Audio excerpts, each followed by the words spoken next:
O que conseguiram fazer com o CSA, cara? O que conseguiram fazer com o CSA? A que ponto, a que ponto deixaram um campeonato desse, porque esse campeonato é fraquíssimo. A Série C é fraca.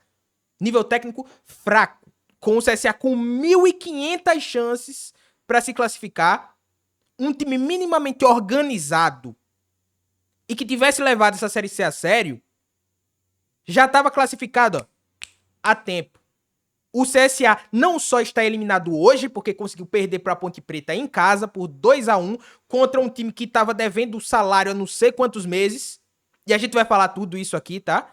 Porque deixaram o CSA chegar nessa situação. O CSA não chegou nesse ponto sozinho, não. Para ele chegar nesse ponto, muita gente teve que fazer muita besteira para conseguir fazer isso. O CSA tá eliminado e ainda assim, para quem tá dizendo que o CSA tá de férias não, tá? Eu vou fazer questão de lembrar aqui que o CSA não tá de férias, não. Se ficarem da maneira que estão, jogarem dessa maneira que jogaram, largando a competição como estão largando, porque no discurso é muito bonito, não. A gente tem o foco na Série C. A Série C é a prioridade. Na prática, isso nunca aconteceu. E se continuar dessa forma, esse time vai ser rebaixado, tá? A gente vai ver aqui tabela, né? Vai ver aqui combinação de resultados. Mas é impressionante o que é que conseguiram fazer com o CSA.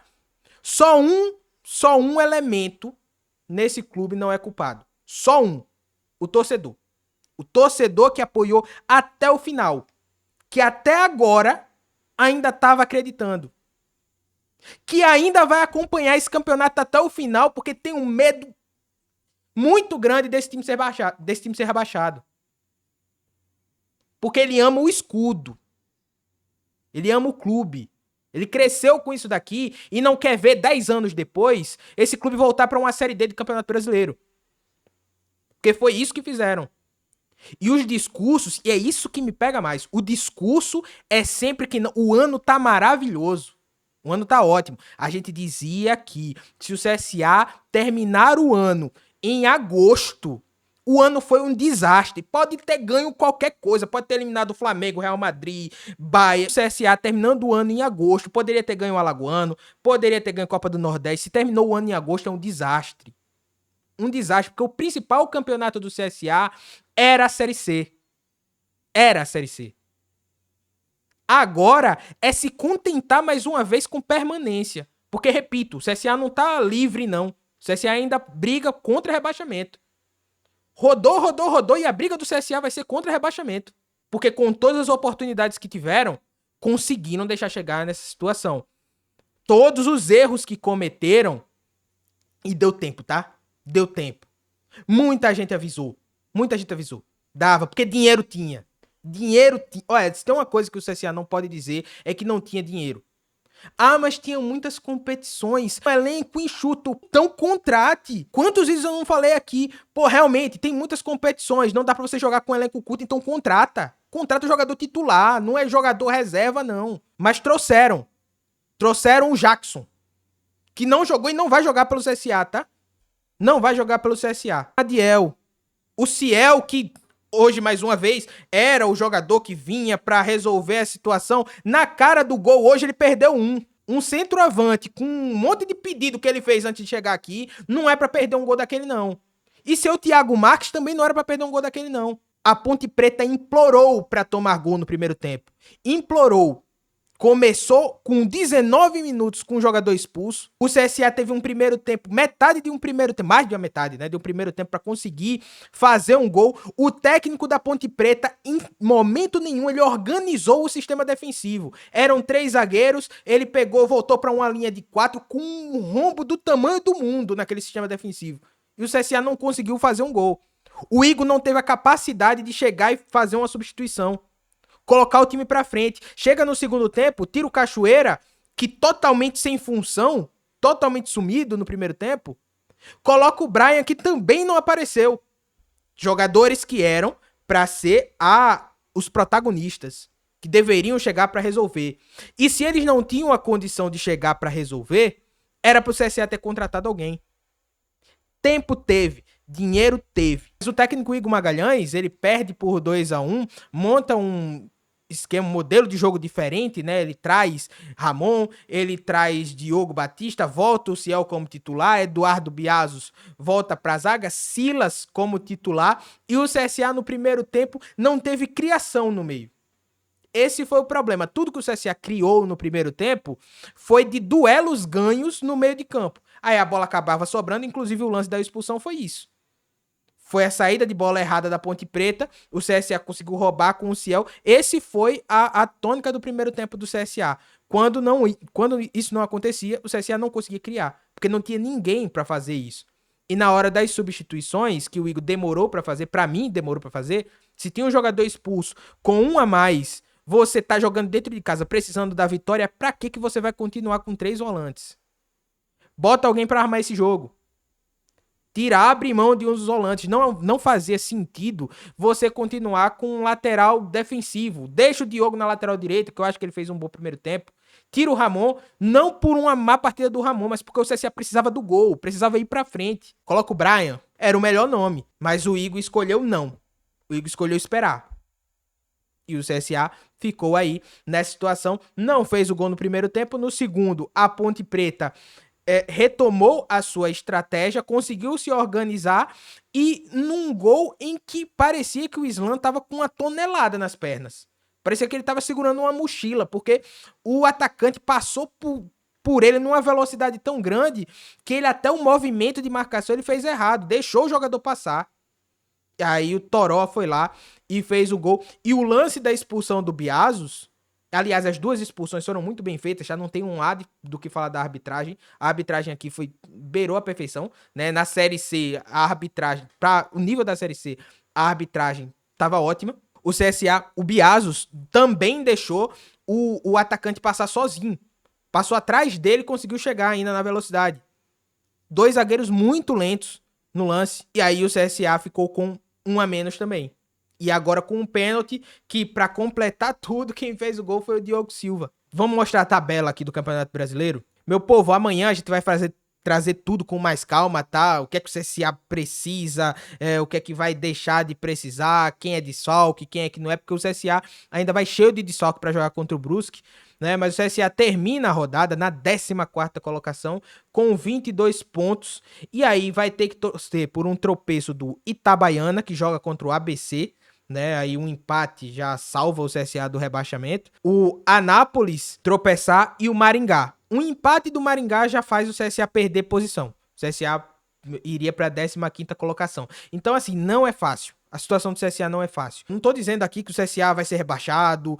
O que eu tô dizendo é, deixaram o CSA chegar nessa situação e da maneira que estão tratando, que estão levando, terminou o jogo, tava Robinho chorando, tinha jogador devastado já, totalmente entregue os pontos.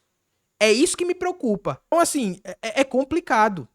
É difícil a situação do CSA hoje, tá? E aí o CSA agora vai ter que ficar de olho. Ah, Paulo, mas ainda dá pra classificar? Dá, porque como eu já disse, a competição é de um nível tão fraco que o CSA, com tudo isso, ainda tem chance de se classificar. Tem que torcer por um monte de combinação de resultado pra conseguir, mas ainda tem como.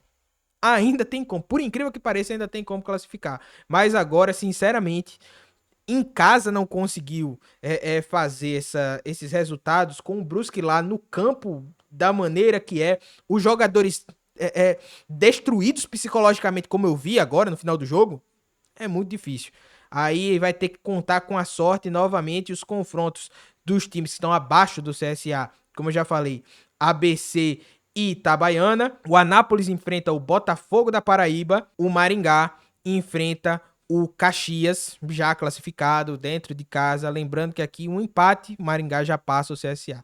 Então aí o torcedor vai ter que ficar de olho, vai ter que secar novamente para que o ano não seja um desastre maior ainda. Mas quando a gente olha, o problema é isso, quando a gente passa para olhar a campanha do CSA na Série C. E eu vou fazer um vídeo mais elaborado disso daqui, porque aqui a gente tá falando num pós-jogo, né? A gente parou um tempo maior também para falar o que foi a partida, o que foi o jogo, né? O Robinho ainda chegou a descontar no final do jogo, mas não dava tempo de mais nada, né? O CSA totalmente no abafa, já estava totalmente desorganizado, né? Mas conseguiu ainda diminuir o placar, que só serviu para manter o saldo em 0. Tá? Pelo menos desses times daqui, o CSA é o que tem o saldo de gols, né, melhor. No início da competição tinha um plano, que era dos 10 jogos em casa que o CSA tinha, era vencer 9. O CSA venceu na competição inteira 5 jogos.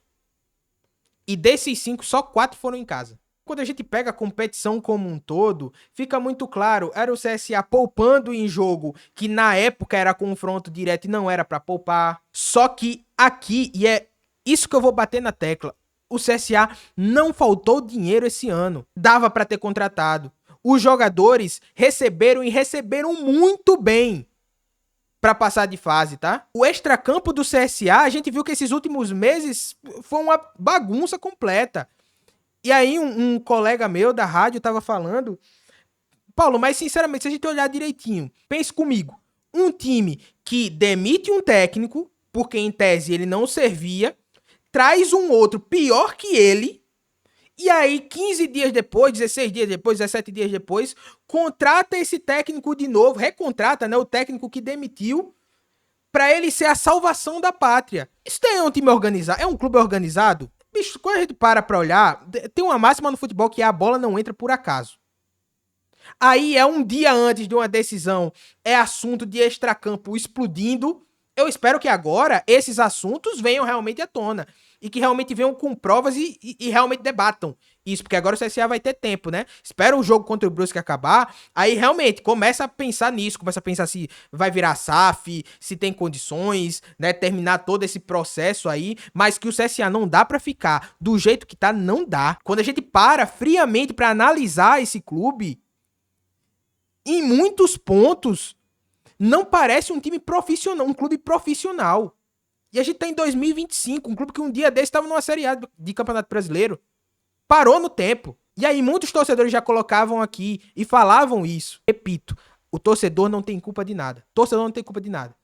Ele acreditou, mesmo não acreditando, ele torceu pra estar errado, ele foi para o campo e tá aí a recompensa. Uma presidente hoje dando entrevista dizendo que um ano, mas a gente tá com as contas em dia. Presidente, isso não cabe falar para o torcedor comum. Isso talvez sirva para a imprensa. Para mim, eu levo muito em consideração. Pô, show de bola que o CSA tá com as contas em dia. Eu acho muito importante mesmo. Para o CSA conseguir se reestruturar, vai ter que estar com as contas em dia mesmo. Só que para o torcedor comum ter que lidar com um time tão apático desse, parando de jogar em agosto. Mas as contas estão em dia.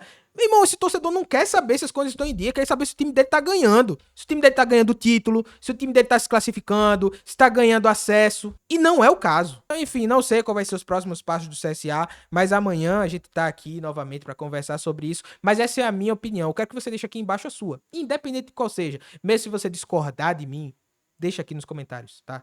Eu não tenho. Pra mim, discordar não é ofensa. Aqui teve um pouco de desabafo? Teve. Não vou mentir, né? Fica nítido. Mas, se vocês analisarem o que eu disse aqui, vocês vão ver que eu não falei nenhuma mentira. Vocês podem não concordar. Achar que algumas outras decisões foram tomadas da maneira correta, enfim, o CSA não se classificou por algum outro motivo, e tá tudo bem. Eu vou ler e de coração aberto. A gente senta aqui, conversa, como eu faço sempre. Na minha humilde opinião, o CSA fez de tudo pra chegar nesse ponto que tá. E aí os discursos de que o ano era bom, tudo isso daqui eu acho que caiu por terra hoje. Aliás, já vinha caindo por terra, né? Porque a classificação já era bem difícil. Mas hoje acabaram todos esses discursos. E eu quero saber qual vai ser a próxima decisão da diretoria, tá? Dependendo de qualquer coisa, eu sigo torcendo para que o CSA se recupere desse momento difícil. Tamo junto, meu povo. Não se esquece, tá? Se inscreve no canal. Ativa o sininho pra você não perder nada. Vídeo novo todo dia. Vai ser um prazer ter você fazendo parte desse time. Seu like e seu comentário são sempre muito importantes. Tamo junto. Valeu e até amanhã. Tchau, tchau.